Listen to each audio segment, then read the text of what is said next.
Hey everyone, how's it going? Welcome back to Let's Play Dead Space 3. We just skipped the ride up on the elevator next to the suit kiosk that we ended on last time.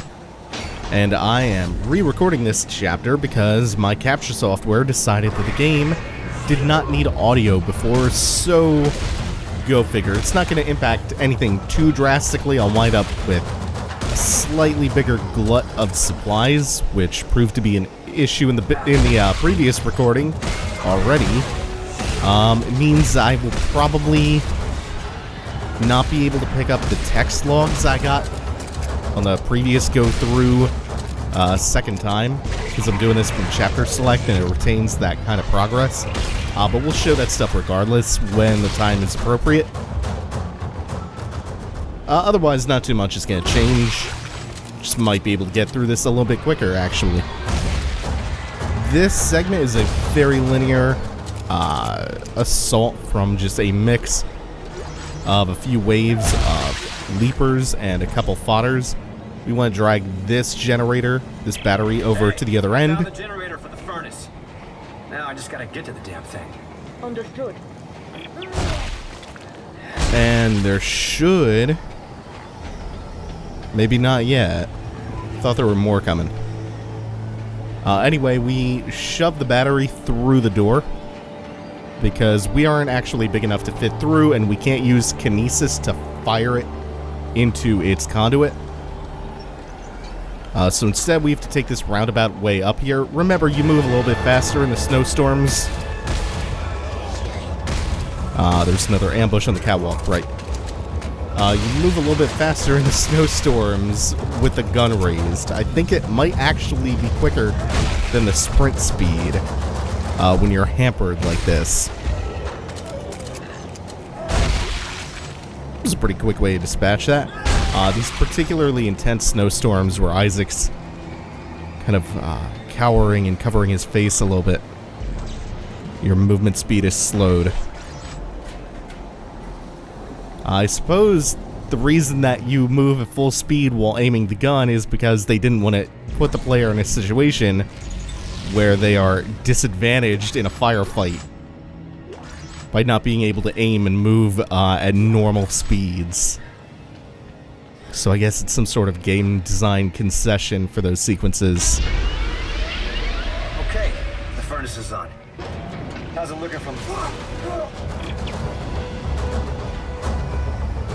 I guess I was not supposed to come out the door that quickly, because it just cut his dialogue off, even though the fight, it doesn't start immediately. Combat music starts playing right away. Ugh, we gotta get both of you. And what are you turning into? Are you turning into the spider, or... well, you're not turning anything until you die. Somehow he didn't transform. I'm pretty sure there's one, or there might be a lurker around. We're just gonna set these guys down anywhere, since we did already get a pretty decent chunk of resources from... whoops, ignore that. Ignore all of the electrified telemetry spikes from a weapon we haven't been introduced to yet. Fuck this capture software. Are you all right? Great. Hey, thanks for putting up with Robert. You know, he's not been himself. Norton just thinks I'm trouble in a couple of ways. But you need me for the mission, and that's why I'm here. That plus, well, frankly, I hope... Allie, is that Isaac? Great, great. You two having a nice little chat? He just called to say he got the furnace going. He's on his way back now. Isaac, I'll see you soon. Jesus, I hate how this suit looks.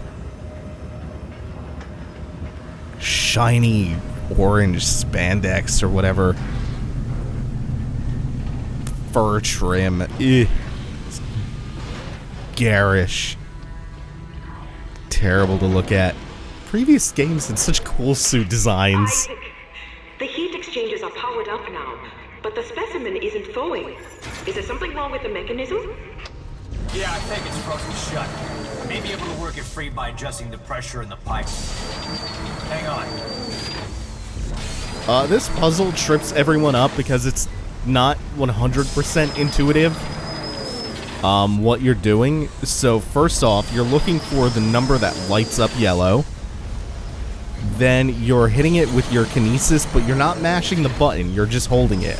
You can see it right above the stasis meter that says hold, but that's not... Your eyes don't tend to gravitate towards that part of your body, especially doing these sequences. And every time you hold it down... Yes! The internal temperature is rising. And I have more good news. What is it? Come up to the observation booth. I'll explain it all the way.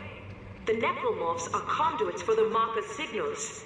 Well, the researchers built a sensor to track that signal upstream to find the machine. So where's the sensor? Probably destroyed. But I did find the blueprints to make a new one. I think I know where this is going. Yeah, every time you hold one of the valves down, you keep it rotated. Bar goes up 10%. If you wait too long, it goes down another 10%. The trick is just to hold it down and follow the colored lights. Let's see, while we're waiting on this... Oh, no. That actually was a fairly quick one. There are a cornucopia of elevators in this mission, so at some point we'll take to reading some of the logs that were acquired on my previous run-through of Chapter 11. In the meantime, though, we're going to go take a look at the blueprint. Over here. This is the blueprint I was telling you about. I don't see any of the parts necessary to make this sensor, but there's another research warehouse at the other end of the camp. Here's a schematic. What do you think?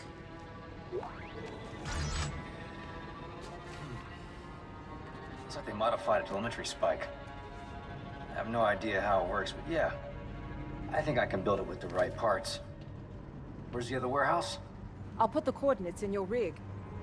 It is most likely to be locked down tight. Here. I found these research passcodes when we arrived. They got us into this warehouse. Maybe they will work for the other buildings as well. Well, we'll find out. Back soon. So what we just got is the blueprint for the probe gun. A gun that is currently equipped in my left slot because I already crafted it because we've already done this chapter technically. Ah, fun times.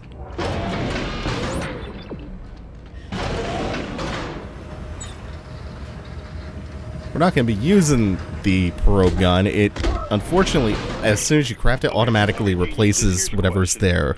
Let's say the stupid experiment works and you find the machine, then what? You guys even have a clue about turning it off? Well, Admiral Graves referred to a codex. She said it was the key to controlling the machine. Yes. I've been able to decrypt several of Dr. Corona's logs, and he references someone named Rosetta as being instrumental in forging this key. Are you listening to yourselves? You don't know any more about this bullshit than I do. If I can find the parts to make a sensor, we can find the machine. Then we can figure out this codex business. Unbelievable. Yeah, I tend to agree with him there. This, at best, sounds like a tremendous long shot. Ah, this is one that I actually did not find. I somehow missed it even though it's right in the way.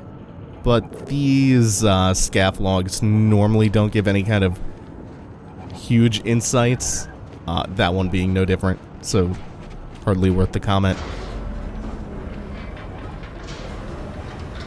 On our way down, though, one thing that I did find on the previous run-through of the chapter be, which one do we want to start? Instability? Yeah, okay. So on top of the necromorphs, running low on rations and other supplies, they also faced cave-ins and glaciers collapsing, killing dozens of people and destroying equipment, and there's a real coldness in that message because it's putting those two things side by side like they're equal in value.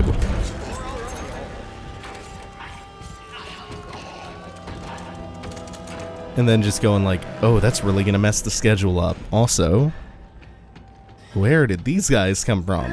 They all, as a group, just slit their throats.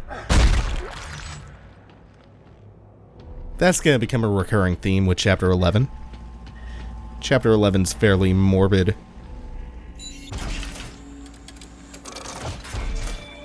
But then again, with the Necromorphs running around and knowledge of this outbreak, it's maybe less morbid and more pragmatic.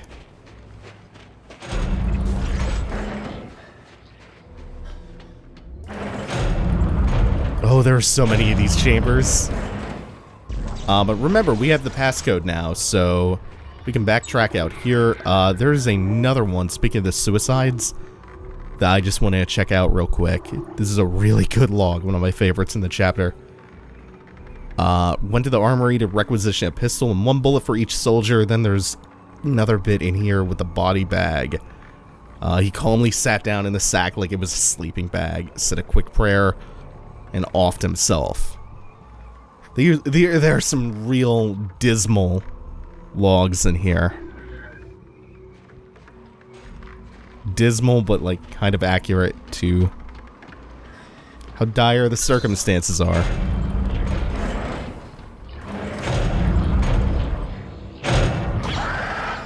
Oh yeah! As soon as you see that guy, if you play Dead Space 2, yeah! Stalkers were one of my favorites.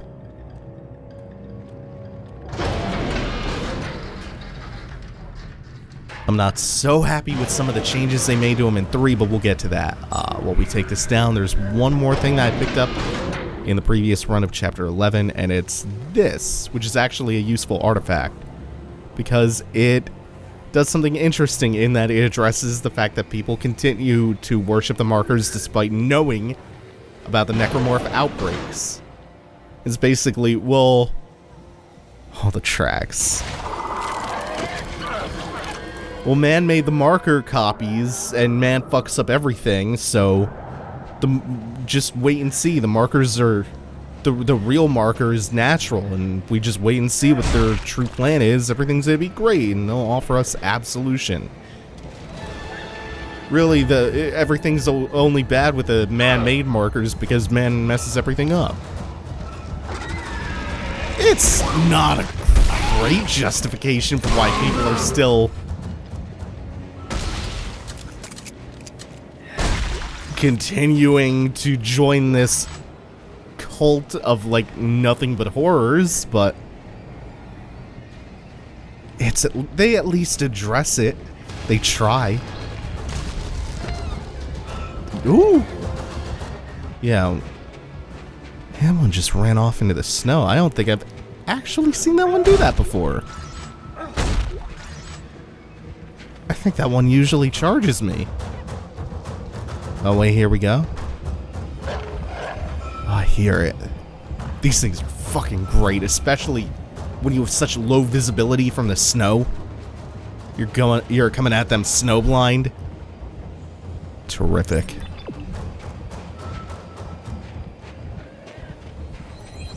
Hear it around the corner. Hey, there you are. That should be good. So they are way... Holy shit.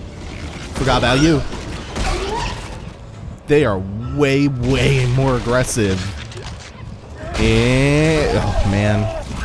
In Dead Space 3. Which, the only thing that sucks about that is they're called stalkers, but they don't stalk you nearly as much. They don't spend time letting you stew and freaking you out, because they just come at you so quickly. It's less deliberate, and that makes them actually a little bit less scary, I think. I think they poke their heads out way too long in 3. I do like their new running animations, though, where they rush you on all fours.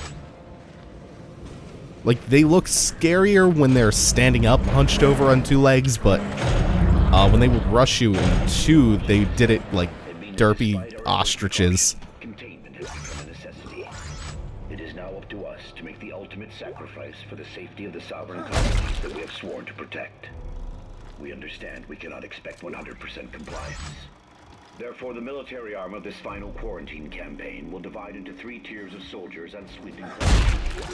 The first crew disables all vehicles. The next takes census of the personnel who have obeyed the order and provides assistance to those who have not. The last destroys all data, records, and communication structures on Tau Volantis and in orbit. At the end of these tasks, each group will consider their mission objectives complete and proceed to self-terminate. God bless the sovereign colonies, and may he have mercy on us all. If you are watching this film, it means despite our every precaution, containment has become a necessity.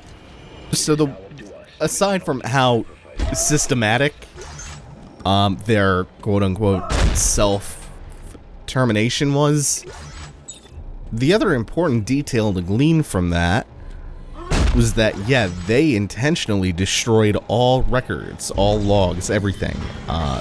We know that all the records and logs, all the computerized ones, were destroyed from, I think, the beginning of Chapter 10, or the transition from 9 to 10. But we didn't know who did that, or why.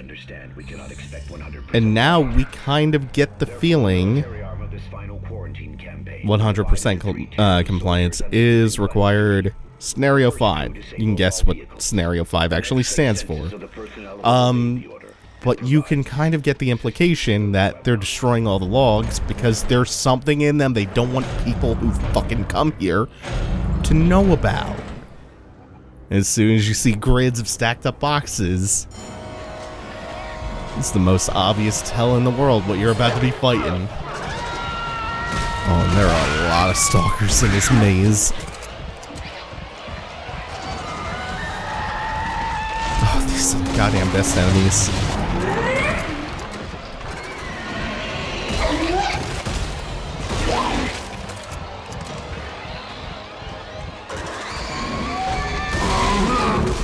And yet no one from our crew is really questioning why the logs were destroyed in the first place. Damn, you still made it to me. They have like hyper armor if you don't hit a limb directly.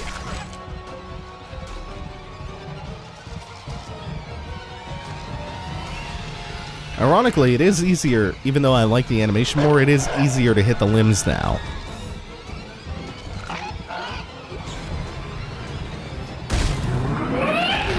Oh god. I thought even though it lost an arm, it was still coming.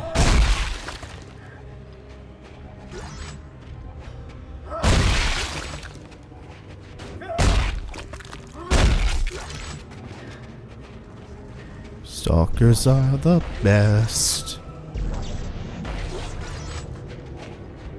But we are drowning in supplies.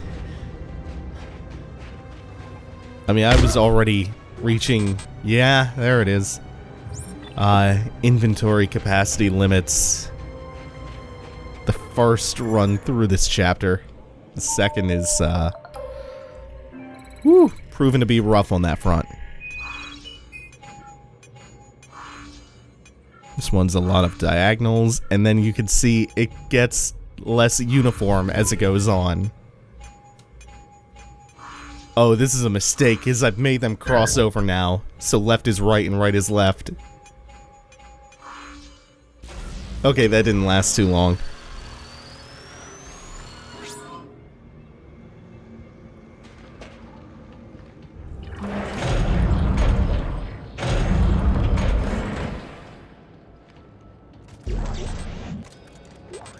Oh, shit.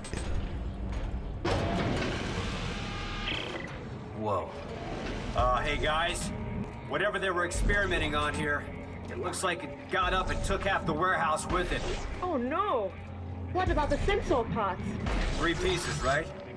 Well, it's a long shot, but I'll take a look around. Fuck the sensor parts. Did you not catch the part where it got up and took a warehouse with it?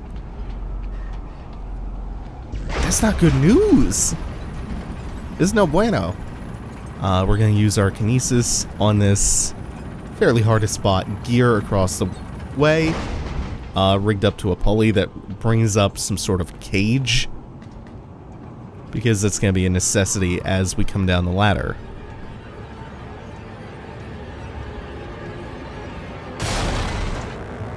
That's the best trick. The music starts to slowly ramp up like halfway down the ladder.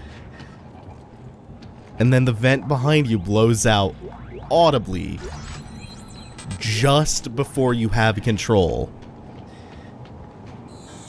It is the first time, like, it's so stress-inducing. But this is why we raised that cage up. Okay, Santos. I think I've got all the parts for the sensor. Excellent. Do you think you can reconstruct it? I just need to find a bench and call up the blueprint. It shouldn't be too difficult.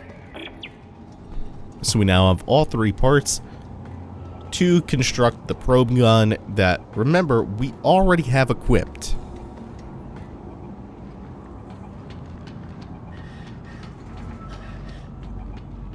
Because this is shadow play, and shadow play is a fucking nightmare.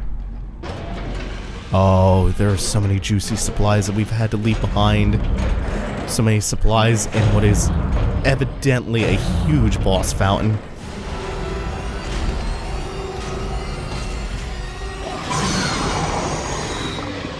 Yo, the Snow Beast is back. This encounter with him is easier in some ways, much trickier in others. It's easier to avoid his charges in this arena, because there's better visibility and there's a little bit more to maneuver around. It's not wide open, you have something in the center, plus all the crates. He does knock them around, but yeah, a little bit of fuck this. Get a little bit of ammunition to kite him with. What makes this a little bit more difficult is that these are now much harder to hit. The one in the center is always easy. It's always a freebie. The 2 tentacles on the side flail around more, and they're usually guarded by his legs in some capacity, so... Ooh, that happens a lot. This is the... Okay. He was nice there. This is the other way that the fight can suck, though, is if he knocks you down once, he can OTG you, basically. He can hit you multiple times when you're on the ground, and sometimes that's just death.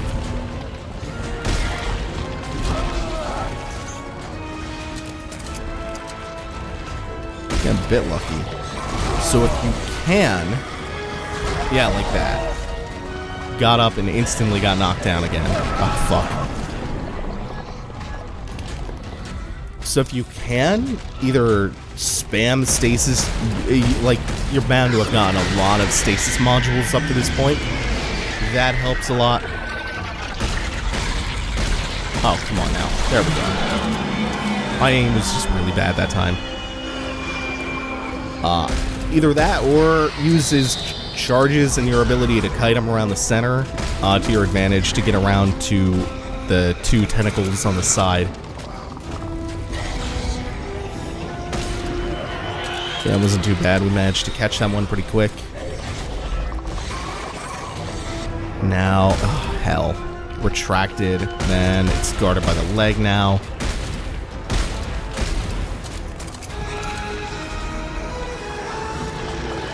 So this one feels like more of a real boss fight than the first encounter with the Snow Beast, even though very little has changed aside from the arena.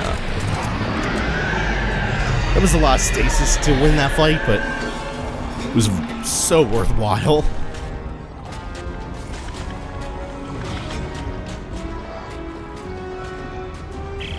Guys, that beast thing keeps running away before I can kill it.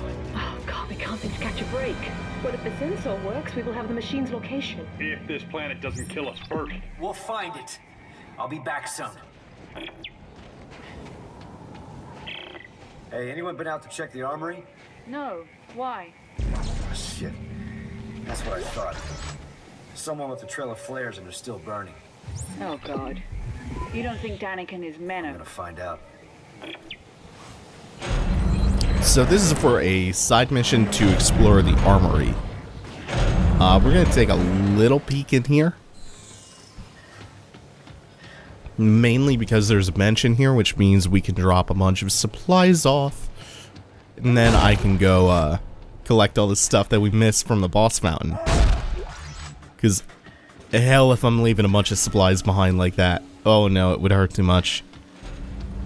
So we're going to hit the bench. This also will give us a chance to craft the probe gun that we already have. Then we'll drop some supplies off. I'll make a little cut so you don't have to watch me backtrack for several minutes.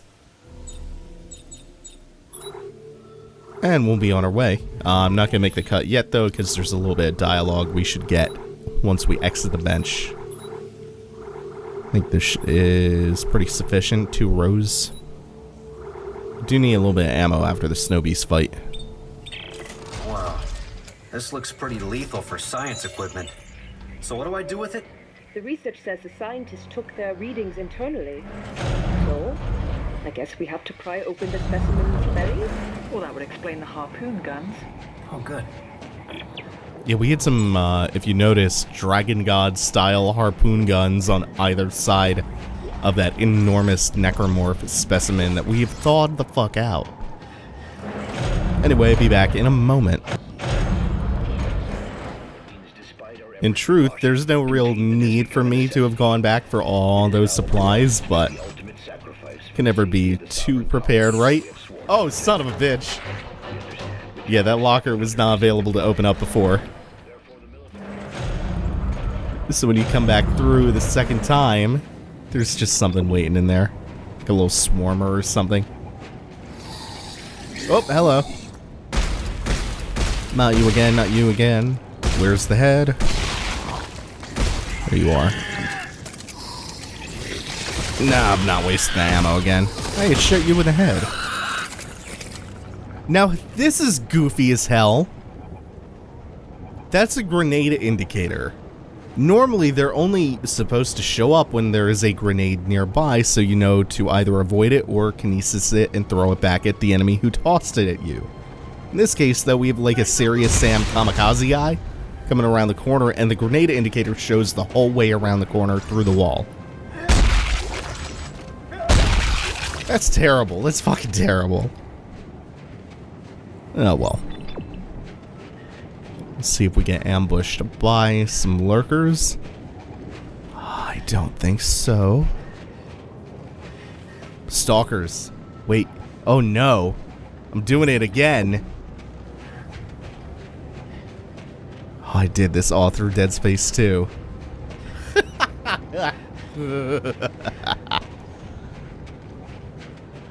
But now we're safe. We have safe passage back to, I believe this is the drill platform.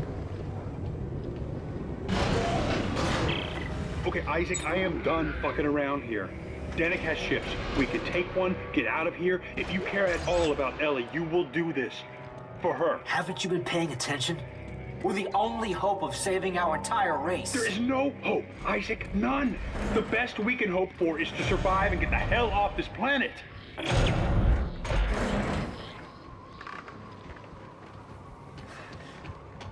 I think we're just heading straight ahead. Let me check. Yep.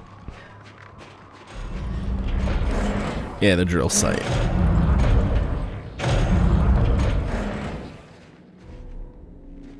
The lighting has changed, I believe, since we were here about 20 minutes ago.